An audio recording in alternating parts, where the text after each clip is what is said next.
Baiklah, Assalamualaikum warahmatullahi wabarakatuh. Pada pagi hari ini kita akan membahas materi tentang menganalisis struktur dan kebahasaan dari teks eksposisi.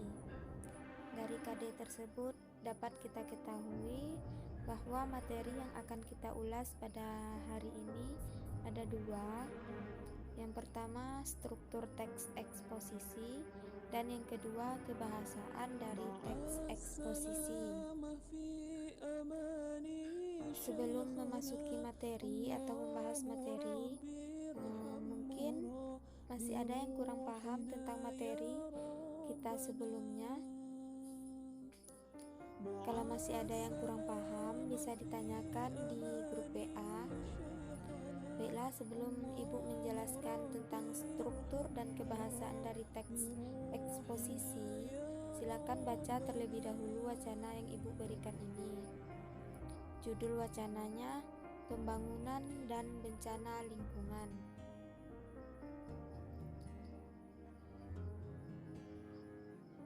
Nanti akan Ibu kirim juga PowerPoint-nya di grup WA. Silakan Anda baca dan pahami.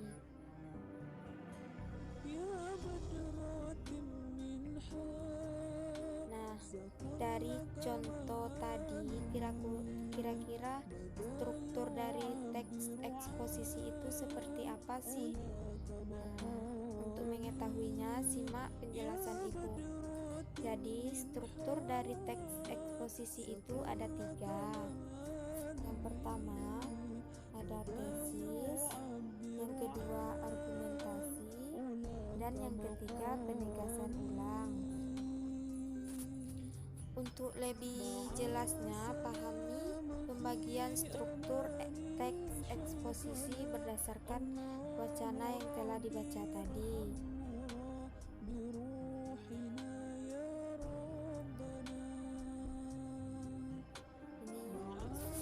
struktur dari teks eksposisi. Yang pertama ada pernyataan pendapat atau tesis, yaitu pernyataan umum mengenai suatu permasalahan yang akan diangkat dalam sebuah teks eksposisi. Bagian ini biasanya memuat pengertian suatu istilah, pandangan penulis, permasalahan, serta bagaimana permasalahan tersebut akan disajikan dalam teks. Berdasarkan contoh atau wacana yang telah Ananda baca tadi, maka bagian tesisnya adalah terdapat pada paragraf pertama. Silakan Anda baca nanti dan pahami. Yang kedua yaitu ada argumentasi. Argumentasi pada teks eksposisi biasanya memuat alasan dan data mengenai permasalahan yang tengah dibahas. Argumentasi yang disampaikan penulis harus bersifat objektif dan tidak memiliki kepentingan-kepentingan tertentu, selain memberikan informasi yang faktual kepada pembacanya. Contohnya bisa Ananda pahami sendiri. Ini contohnya sudah Ibu kelompokkan. Dan struktur yang ketiga yaitu penegasan ulang.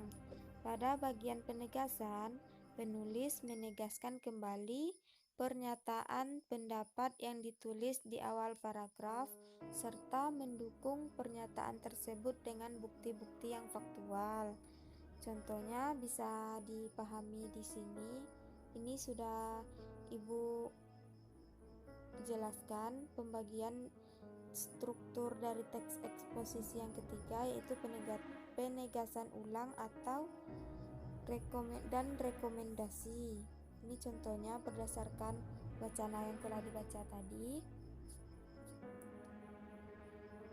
Materi yang kedua yaitu tentang kebahasaan dari teks eksposisi. Jadi, kebahasaan dari teks eksposisi itu ada 6. Yang pertama ada istilah. Istilah dalam suatu teks eksposisi bertujuan untuk membantu penulis atau pembicara untuk memperkuat gagasan yang disampaikan.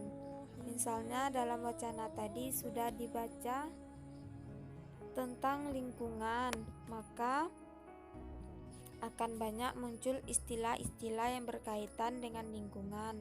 Contohnya populasi, polusi, yang berarti pencemaran.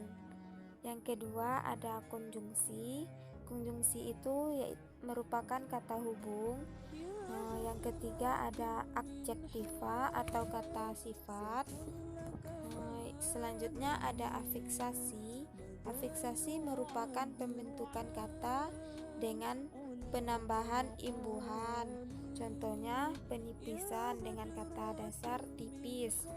Selanjutnya ada verba, kata benda.